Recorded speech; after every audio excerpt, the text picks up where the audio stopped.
اعوذ باللہ من الشیطان الرجیم بسم اللہ الرحمن الرحیم اللہم صلی علی سیدنا محمد وعلی آل محمد وسلم علی محمد وآل محمد وارحم محمد وآل محمد کما صلیت وسلمت وبارکت وترحمت علی ابراہیم وعلی آل ابراہیم انک حمید مجید وصلی علی جمیع الانبیاء والمرسلین والصدیقین والشہداء والصالحین خالق کے کل عالمین ارض و سما وما بینہما کے خالق کا لاکھ لاکھ احسان ہے کہ اس نے نبی مہربان محمد مصطفیٰ صلی اللہ علیہ وآلہ وسلم پر درود و سلام بھیجنے والے یہ زبان عطا کی۔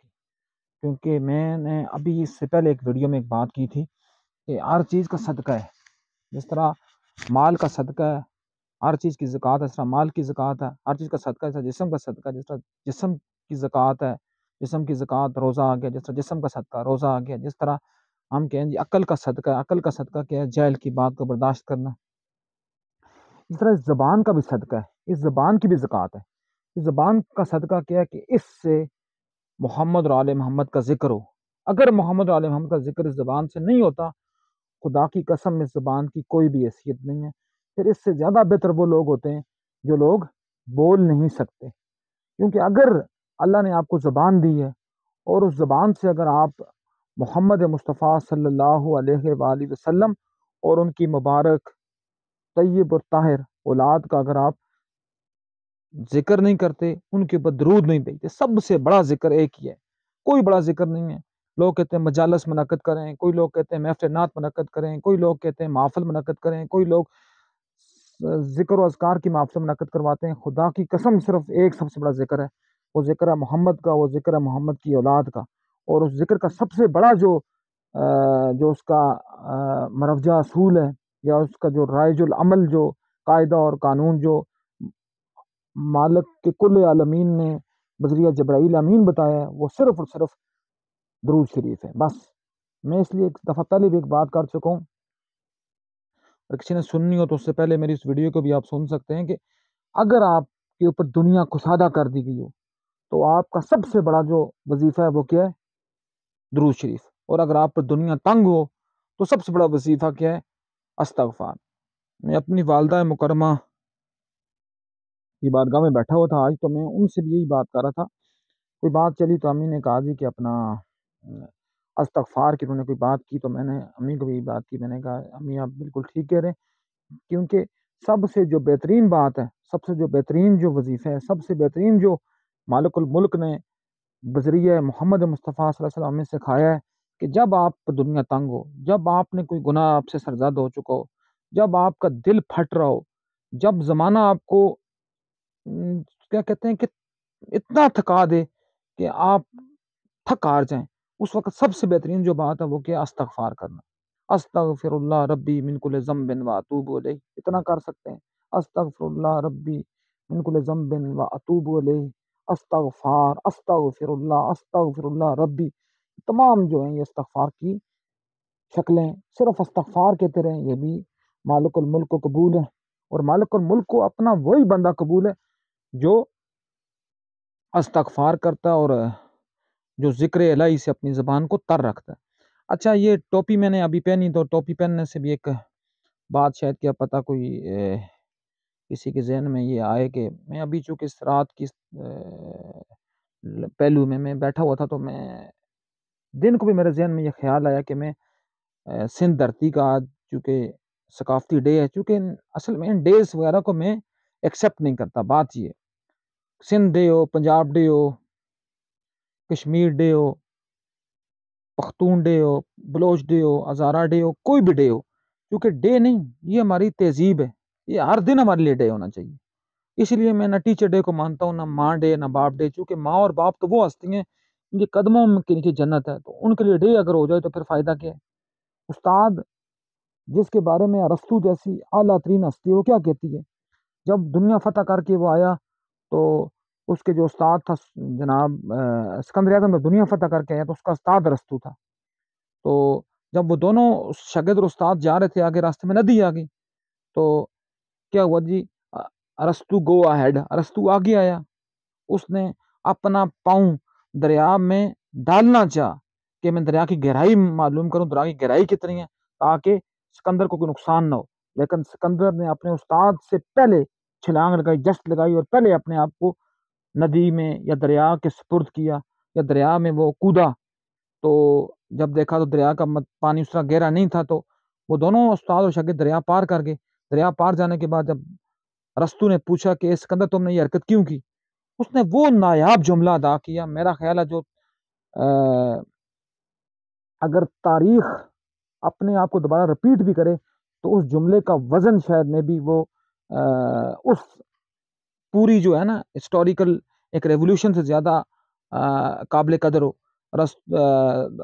تو سکندر یوں گویا، سکندر نے فرمایا کہ استاد محترم، اگر سکندر ڈوب جاتا تو مجھے یقین تھا کہ جو ارسطو ہے اس میں اتنی قابلیت ہے میرے استاد میں کہ وہ ہزاروں سکندر اگلے 5 سال میں دوبارہ کھڑا کر دے گا. لیکن اگر ارسطو ڈوب جاتا تو سکندر میں اتنی ہمت نہیں تھی کہ سکندر ایک بھی ارسطو پیدا کرنے کا سوچ بھی سکتا. تو یہ بات ہے کہ دس از دا کریڈیبلٹی آف ٹیچر. اچھا، تو آج چونکہ سندھ کلچر ڈے تھا تو میں اس موقع پر میں اس لیے ویڈیو بنائی، میں نے کہا چونکہ صبح مجھے یاد نہیں رہے گا اور وہ کلچر ڈے کی اس طرح کی اہمیت بھی شاید میں بھی نہ رہے، تو یا اس ڈے کی مناسبت سے شاید میں اپنا پیغام صحیح طریقے سے میں پہنچا نہ سکوں. تو یہ جو کلچر ڈے ہے اس کا میں کریڈٹ دیتا ہوں حضرت والا صفات، اور جس کو کہتے ہیں نا کہ ایک جاندار، ایک گراں قدر، ایک نابغہ روزگار شخصیت. شاید کیا پتا ان کا نام میں لوں تو لوگوں کے شاید ان کے معدے اس کو ہضم ہی نہ کر سکیں. تو وہ نام تھا جناب حضرت راجہ دار، اللہ کی ان پر رحمتیں ہوں. ان کا نام میں نامی ہے کیونکہ وہ ہستی ہیں جنہوں نے سندھیوں کو یہ سکھایا کہ اولاد رسول کا تقدس کیسے کیا جاتا ہے. جناب راجہ دار علیہ رحمہ کے جو والد گرامی تھے راجہ جج، انہوں نے اپنے بیٹے کو یہ وصیت کی تھی کہ اے بیٹا، سلطنت اپنی توڑ دینا، اپنی رانیوں کو آپ تم جس کو کہتے ہیں کہ ان کو بے شک ان کو بے ردا ان کو بیچ دینا، ان کو لوگ اٹھا کر بے شک لے جائیں، اپنی اولاد کو تاتیغ کر دینا، اپنی سلطنت کے بکھرے بکھرے کر دینا، لیکن کبھی اولاد رسول پر حرمت، ان کی حرمت پر کبھی آنچ نہ آنے دینا. تو پھر تاریخ نے دیکھا کہ راجہ دار نے اپنی سلطنت کے ٹکڑے ٹکڑے کیے، لیکن تاریخ کا ستیہ ناش ہو. میرے ایک روحانی مرشد میرے جناب مفتی محمد اسحاق علیہ رحمہ، جن کا روزہ مبارک فیصل آباد میں، وہ بڑی کام کی بات کہتے ہوتے ہیں. وہ کہتے ہیں جی تاریخ کا ستیہ ناش ہو، تاریخ نے اتنا ظلم کیا کہ تاریخ نے اس راجہ دار کو ولن بنا کر پیش کیا اور اس ڈاکو محمد قاسم کو ہیرو بنا کر پیش کیا، جس نے سادات کی پشت پناہی کی، جس نے مظلوم کی پشت پناہی کی وہ ولن بنا، جو ظالم اور ڈاکو بن کر آیا تھا تو وہ ہیرو کا رول اس کو پلے کروایا گیا. لیکن چونکہ یہ تاریخ ہے، اس کی پس تاریخ ہے، اس میں ہمیشہ اسی کو تولا جاتا ہے جس کی طرف زیادہ جولا کے سر جس کی طرف پیش ہوں. تو کہنے کی بات یہ ہے کہ ہم اس چیز کو ہم کسی حد تک یا کسی صورت میں ہم اس کو بلا سکتے نہیں ہیں. بالخصوص جو اپنے نام کے ساتھ سید لکھتے ہیں اور سادات ہونے کا دعوے دار ہیں، ان کو اگر وہ ایک زندگی اپنی اور لگائیں، جس طرح ہندوؤں کا عقیدہ ہے نا کہ 7 جنموں کا عقیدہ، اس طرح اگر وہ ایک جنم اور آئیں تو پھر بھی راجہ دار کے احسانات کو وہ ان کو نہ بھول سکتے ہیں اور نہ بلائے جا سکتے ہیں جو انہوں نے سادات بالخصوص حسنی سادات کے ساتھ کی. آج بھی کلفٹن پر حسن کا پوتا، حسن کا پڑپوتا جناب امام عبداللہ شاہ غازی آج بھی وہاں کلفٹن کے ساحل پر بیٹھا مورچہ دے رہا ہے، پہرا دے رہا ہے، اور آج بھی تاریخ چیخ چیخ کر کہہ رہی ہے کہ راجہ دار کے سادات بالخصوص اور اولیاء اللہ بالخصوص امام نفس زکیہ کے فرزند ارجمند جناب امام عبداللہ شاہ غازی کے ساتھ اس کی اٹیچمنٹ کیا تھی کہ اس نے اپنا سب کچھ نچھاور کیا لیکن امام کے اوپر، امام کی حرمت پر آنچ نہ آنے دی. بعض لوگ اس میں یہ بھی کہیں گے کہ شاید ان کی مطالعہ بالکل ٹھیک ہوگا، وہ کہیں گے جی کہ جو عبداللہ شاہ غازی کا دور مبارک تھا وہ تو اموی سلطنت کے بعد کا تھا. بالکل اس بات پر بھی بالکل کوئی تاریخ دانوں کے ساتھ کوئی جھگڑے کی بات نہیں ہے، لیکن یہاں جس کی میں بات کر رہا ہوں، یا جس ضمن میں اپنے آپ کو لے کر آ رہا ہوں، یا جس پوائنٹ آف ویو پر میں جا رہا ہوں، جو لوگ جن کے خلاف یہی محمد بن قاسم آیا تھا وہ کون تھے؟ وہ انہی امام عبداللہ شاہ غازی کے والد گرامی جناب امام نفس زکیہ، ان کے بھائی امام ابراہیم، جن کو چن چن کر بعد میں عباسیوں نے چن چن کر جن کو دیواروں میں چنوایا گیا، لیکن ان کی تحریک جو شروع ہوئی تھی وہ عباسیوں کے دور کی نہیں تھی، وہ تحریک امویوں کے دور کی تھی. اس لیے اس کے تانے بانے وہاں جا کر ملتے ہیں، اس کے تانے بانے موسیٰ جون علیہ السلام پر جا کر ملتے ہیں، اس کے تانے بانے حضرت امام حسن مثنیٰ کے فرزند ارجمند جناب امام حسن ثالث کے اوپر جا کر ملتے ہیں. وہ تانے بانے چونکہ بڑے لمبے ہیں، اور وہ اس کی آگے جو اس کی ڈوریں ہیں وہ یہاں آ کر پھر ٹوٹی ہیں. تو جو اس میری بات کا لب لباب ہے، جس کے اوپر میں پوری بات کو گھماؤں گا، وہ بات کیا؟ آدمیت اور انسانیت کا فرق. اب دیکھیں، میں نے ابھی کیا نام لیا؟ میں نے نام لیا جناب حضرت راجہ دہر علیہ رحمہ، کیونکہ اردو میں کہتے ہیں اللہ کی ان پر رحمتیں ہوں، عربی میں علیہ رحمہ کی بات ہے کہ میں نے کیوں کہا، جبکہ ظاہراً انہوں نے اسلام قبول نہیں کیا تھا، ظاہراً وہ کلمہ گو نہیں تھے، لیکن اللہ کی ان پر رحمتیں کیوں ہوں؟ کیونکہ وہ حق کو پا گئے تھے. کیا پتا، ہمیں تو کسی نے کچھ نہیں، ہمیں پتا نا، ہم تو کسی کی اس کے اندر سے تو اوکن نہیں ہے، کیا پتا انہوں نے کلمہ ہی پڑھ لیا. کیونکہ جو بندہ اتنے بڑے کیلیبر کا بندہ ہو، اس کے ساتھ کوئی یہ نہیں کہہ سکتا کہ اس کے ایمان کے تقاضے کیا ہوتے ہیں. ابھی آج سے تقریباً 4-5 دن پہلے جناب سکھ مذہب کے بانی جناب بابا گرو نانک کا یوم جنم بھومی کا دن تھا، ان کی اپنا جنم کا دن تھا. تو جناب گرو نانک کے بارے میں بہت باتیں کی گئی ہیں، بہت لوگ کہتے ہیں ان کے باڈی کو آگ نہیں جلایا. تو بابا گرو نانک کے بارے میں بڑے نظریات ہیں کہ انہوں نے بھی کلمہ پڑھا تھا، مسلمان ہوئے تھے.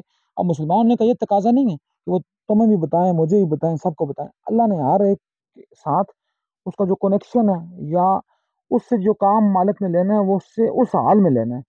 اب میری یا کسی کی یہ مجال نہیں ہے کہ میں یا کوئی کسی ضمن میں بات کریں کہ اس سے یہ کام کیوں نہیں ہوا، اس کو یہ کام کرنا چاہیے تھا. اگر میں یہ کام کر رہا ہوں، اس کا مطلب ہے کسی نے بڑی زبردست بات کی تھی کہ جس کے سارے کام ہونے ہوتے ہیں، یا جس کے سارے کام منشا کے مطابق ہوں گے، وہ اللہ ہے. اللہ کا دعویٰ کبھی کوئی نہ کرے. انسان تو ہے جس کے کوئی کام ہوں گے، کوئی نہیں ہوں گے، اور جس کی خواہشات پر کام ہو وہ رسول کی ذات ہے. تو خواہشات کے اوپر کوئی نہیں ہوتا، اللہ کی حکمتوں کے تابع ہو کر چلنا ہی انسانیت کی معراج ہے. تو آدمی اور انسانیت میں فرق ہی ہے. اب دیکھیں، راجہ دار کے بارے میں بات کی. راجہ در انسان تھے، اعلیٰ پائے کے انسان تھے، اور جب کہ وہ کلمہ گو، جو نام نہاد کلمہ پڑھ رہا تھا، جو شمالی علاقہ بالخصوص حجاز، بصرہ، کوفہ، یمن اور ان کے مضافات کا جو حکمران تھا، سمجھ لیں کہ وہ اموی دور حکومت میں عبد الملک بن مروان اور اس کے بیٹے ولید بن عبد الملک کا دست راست تھا. ایون دین یہاں تک بھی کہیں کا وزیر اعظم تھا حجاج بن یوسف. اس جیسا رذیل بندہ شاید میں بھی پوری تاریخ عالم نے پیدا شاید نہ کی ہو. اس جیسے سفاک بندے کی اکلوتی بیٹی زبیدہ کا جو شور تھا، اور خود بھی وہ جو تھا اس کا سگا بتیجا بھی تھا، اور اس کے اپنے اعمال بھی اتنے گناؤنے کہ بندے کو گہن آتی ہے. اس کا نام ہے محمد بن قاسم. اب ان کو کوئی بندہ انسان کے درجے میں لائے تو یہ بھی انسان کی توہین ہے. آدمیت اور انسانیت کا فرق یہاں سے آتا ہے. ہر وہ بندہ جس کے 2 کان ہیں، جس کی 2 آنکھیں ہیں، جس کا ناک ہے، جس کے دانت ہیں، جو منہ سے بول سکتا ہے، جو سوچ سکتا ہے، جو سمجھ سکتا ہے، صرف جو سوچ اور بول سکتا ہے. یہ نہیں میں نے کہا کہ جو حق اور باطل میں فرق سوچ سکتا ہے. جو سوچ سکتا ہے، جو بول سکتا ہے، جو لکھ سکتا ہے، جو کچھ بھی کر سکتا ہے، وہ آدمی میں ہے. اس کو کم از کم آدمی سے تو آپ انکار نہیں کر سکتے. اب یزید جتنا پلید، جتنا کمینہ، جتنا رذیل ہو اتنا کام ہے، لیکن اس کی آدمیت سے تو ہم انکار نہیں کر سکتے نا، کیونکہ وہ آدم کا بیٹا تو تھا نا. آدم کی اپنی اولاد میں سے قابیل جو بدبخت تھا، رذیل تھا، لیکن وہ آدم کا بیٹا تو تھا نا. آدم کے بیٹے ہونے سے انکار تو کوئی نہیں کر سکتا. اب اسی لیے point of view is that and my point is that کہ میں یہ کہنا چاہ رہا ہوں کہ فرق کب آئے گا، کہ کیسے وہی آدمی جو وہ انسان بنے گا. اس کے لیے سب سے بڑا کرائٹیریا ایک ہی ہے، جو میرے آقا محمد مصطفیٰ کی حدیث ہے، جو میں بار بار کہتا ہوں، وہ یہ کہ المسلم من سلم المسلمون من لسانہ و یدیہ. مسلمان وہ جس کے ہاتھ اور زبان سے تمام مسلمان محفوظ رہیں. یہ مسلمان کی تعریف ہے. اور انسان کون ہے؟ جس کو فرق پتہ چلے کہ حق کیا اور باطل کیا. اس میں ہمارا کوئی ٹھیکہ نہیں ہے کہ ہم کہیں کہ وہ مذہبن کیا تھا، وہ مسلکن کیا تھا، اس نے کلمہ کب پڑھا تھا، اس نے کلمہ پڑھنے سے پہلے کون کون سے رموز اس کو ادا کرنے چاہیے تھے. یہ نہ میرا مقصد ہے یا نہ یہ میرا میٹر ہے، نہ کسی اور کا مقصد اور میٹر ہونا چاہیے. مقصد اور میٹر ہمارا صرف اور صرف یہ ہونا چاہیے کہ جو یہ پا گیا کہ حق کیا ہے، وہ جس بھی روپ میں وہ انسان ہے. جو یہ نہیں پا سکا کہ حق کیا ہے، وہ بے شک کلمہ گو کیا ہو، وہ بے شک کعبہ کے غلافوں میں لپٹا ہوا بھی ہو، وہ پھر بھی انسان ہونے کا دعوے دار نہیں ہے. وہ آدمی تو ہو سکتا ہے لیکن وہ انسان نہیں ہو سکتا. تو اس لیے انسان وہ ہوتے ہیں جن سے لوگوں کو نفع پہنچے. انسان وہ ہیں جو انسانیت کی فلاح و بہبود کے لیے کام کریں. میں فرض کیا قرآن کی تفسیر لکھتا رہوں، میں فرض کیا حدیث کا محدث بن جاؤں، لیکن اگر میری ذات سے انسانیت کو فائدہ نہیں ہو رہا، میری ذات سے آدمیت کو بھی، چلو ایون انسانیت کو چھوڑیں آپ، میری ذات سے اگر آدمیت کو فائدہ نہیں ہو رہا تو میں اپنے آپ کو انسان کہنے کا دعوے دار ہو ہی نہیں سکتا. یہ پاسبل ہی نہیں ہے. میری ذات سے اگر اللہ کی مخلوق کو فائدہ نہیں ہو رہا تو میں اپنے آپ کو انسان کہنے کا حقدار ہو ہی نہیں سکتا. یہ مین فرق ہے آدمی اور انسان میں. تو اب وہی لوگ جو اپنے آپ کو امر کر جائیں، اب کسی نے بڑی زبردست بات کی تھا، اس کے اوپر میں پھر انشاءاللہ کبھی ویڈیو بناؤں گا، کیونکہ آج تو میں صرف